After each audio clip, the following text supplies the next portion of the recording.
idea to come today and do some of these events on a Monday afternoon and evening. Noor was one of the participants in the Women in Diplomacy School through the Ministry of Foreign Affairs. I was addressing the group on some Facebook and politics government issues. She found out that I was going to be here for the U.S. Jordan Business Forum, and therein sprang a program. We built in an extra day. So it's been really splendid to extend my trip to Amman an extra afternoon and spend some more time here. I started at Facebook 5 years ago. The company was a much at the time. It was still some had about 700 employees and 100 million active users. Today, it's a much different place, but still, I think, remains true to its original ethos. We still consider ourselves a hacker culture, an experimental culture, a culture that seeks to do everything we can to help make the world more open and connected. I actually got my start at Google, working on YouTube politics strategy during the primaries and elections in 2007 and 8, and then moved over to Facebook in 2008. Moved to London 2 years ago, and from London I work on our liaison program, actually the liaison program, liaising government officials, government agencies, royal households, sometimes even civil society category, and of course ministry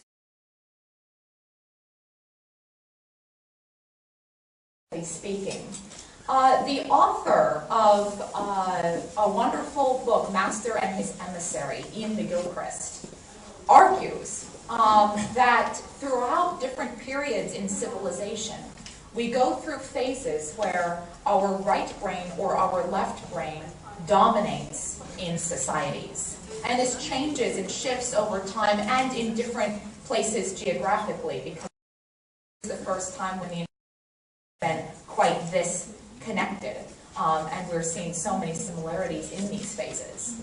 The left brain is, of course, scientifically speaking, the part of our brain that deals with rules, with regulation, with order, with something that's more specific and defined. The right brain is where creativity and context come into play. And so when he actually looks back over different periods in time, he analyzes what part of that.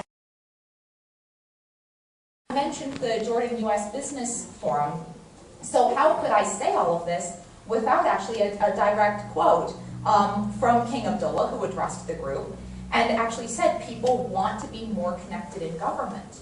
You know, there's a great understanding amongst our senior leadership, whether in Jordan or around the region or around the world, of leaders understanding that citizens are demanding to participate in the creative process of governing, and that they have a responsibility to open those channels of communications and make the changes where they're necessary. Now, I think what's important in all of this is that we understand how much people themselves will tell us how it is that they want to communicate. As much as society can tell people, this is where we want you to find us, people will drive this process every time. There are some wonderful stories about the early days of the telephone. When telephone companies were first shipping out their phones for personal use in people's homes, these phones came with these marvelous instruction manuals. You have to look them up online, because what they do is they instruct people on how to properly online. This is where they're spending their time. And I think it's a government's responsibility to meet people in these, because as some kind of communications tool that you might have created is, and as necessary as it really is to have a separate government platform, you know, we certainly don't want to think that all government communications is going to happen on Facebook, on a private. Governments need their own. They they also need the responsibility to hear this is where people want to spend their time, and this is how they're going to spend it. So when I'm talking to government officials, it's not so much telling them, to set up, use Facebook more, because it's Facebook. It's actually because that's where people are. This is all about people. And I would be the first person to tell them, this maybe isn't right for you if I feel as though nobody's actually there in their communities. You have to go and find people where they actually are. Here in Georgia, bring it to where we are right now, the penetration rate in this country is extremely high. People are extremely active here on Facebook.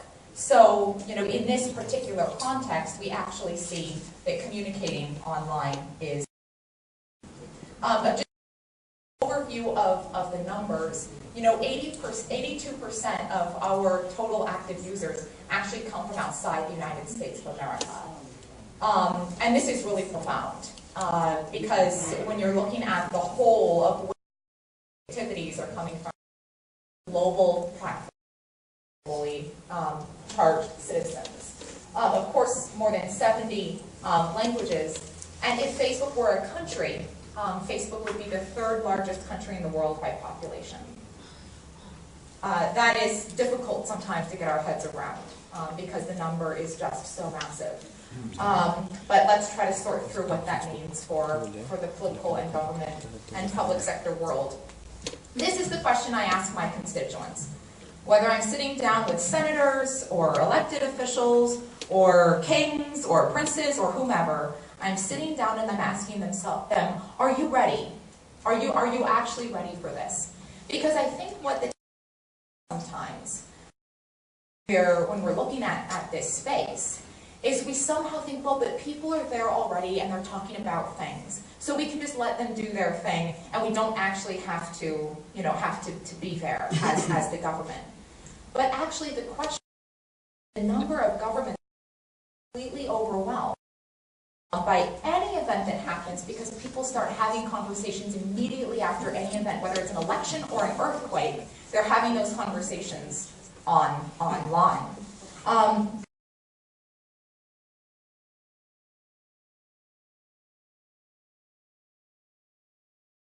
Riots in the city of London, you had lots of burning buildings and cars, people breaking into to storefronts. It was actually kind of a strange time for the UK to grapple with.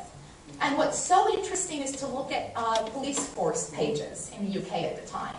Because this was 2000, is a bit of history here. At that time, you had some police forces that were already on Facebook, already using online tools, and you had some that weren't quite there yet. And the ones that weren't quite there yet fell into this category: overwhelmed. They didn't have a trusted presence to do. They didn't have a way to respond to rumors when people were trying to say that there were problems in the city. They didn't have ways to tell people what they should do, how they should clean up, where they should go if they needed help. Likewise, they didn't have mechanisms to